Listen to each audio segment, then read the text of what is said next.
भारतीय संविधानाचा जनजागृतीसाठी व ईव्हीएमला मूठमाती देण्यासाठी संविधान प्रचार प्रसार रथ अकोला जिल्ह्यात आला।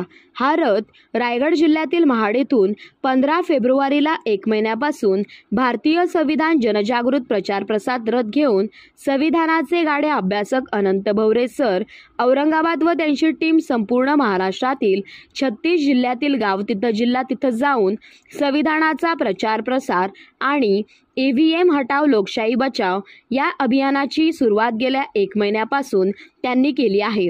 हा संविधान रथ महाड येथून सुरू झाल्या गेल्या 1 महिन्यापासून हा संविधान रथ प्रचार प्रसार करत आज अकोला जिल्ह्यात अशोका वाटिका येथे पोहोचला। त्या रथाचे भव्य दिव्य आमच्या भीमसैनिकांच्या वतीने स्वागत करण्यात आले। अशोक वाटिका येथे त्यांचा सत्कार करण्यात आला। तेथून हा संविधानाचा प्रचार प्रसार रथ भीमनगर येथे आम्ही घेऊन आलो। भीमनगरमध्ये संविधानाच्या गाड्या अभ्यासक अनंत भवरे सरांचे भाषण झाले। सभेला सुरुवात करताना खोटारड्या ईव्हीएमचे विरोधात रणसिंग फुंकून गगनभेदी गर्जना केली। या ज्वलंत गर्जनेनंतर श्रोते जागे झाले आणि भवरे साहेब आगे बढ़ो इंडिया आपके साथ है, भारतीय संविधानाचा विजय असो असे घोषणा देण्यात आल्या। हा संविधान रथ रॅली 15 फेब्रुवारी 2024 ला महाड येथून निघून व गेल्या 1 महिन्यापासून आज दुपारी अकोलामध्ये आली।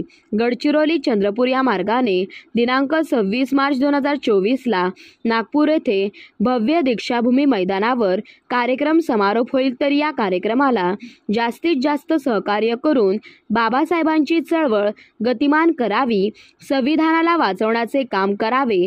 लोकशाही आज उद्ध्वस्त होण्याच्या मार्गावर आहे, त्या लोकशाहीला वाचवण्याचे काम या माध्यमातून आपण करावे असे आम्ही आवाहन करतो। सम्राट अशोक सेना महाराष्ट्र राज्य, आकाशदादा शिरसाट। जय भीम, जय संविधान, जय भारत। ईव्हीएम हटाओ लोकशाही और देश बचाओ।